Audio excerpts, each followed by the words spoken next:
Si toi aussi t'es raciste, cette vidéo est faite pour toi. Raciste. Oui, je suis raciste. T'es raciste. Oui.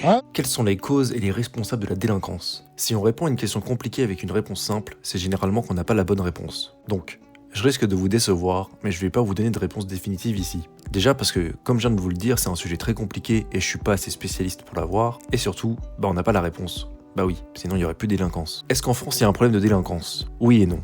Il y a de la délinquance et elle augmente, mais le taux de criminalité est relativement stable depuis 1982. En fait, c'est surtout les médias qui en parlent plus. En 10 ans, la place de la délinquance dans les médias a presque doublé, atteignant jusqu'à 65% de l'actualité. Donc, oui, il y a de la délinquance, mais elle est largement surreprésentée dans les médias.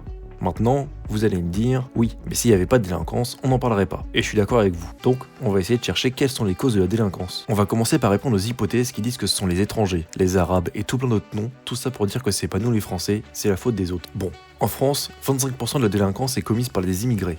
Donc, ça fait pas assez pour en être la cause. Mais vous allez me dire, ils ne sont que 8% en France, doit y avoir une raison de leur surreprésentation. Sont-ils des sauvages, plus susceptibles de se tourner vers la délinquance à cause de leur origine? Bon, bien sûr que non, et dire le contraire c'est du racisme.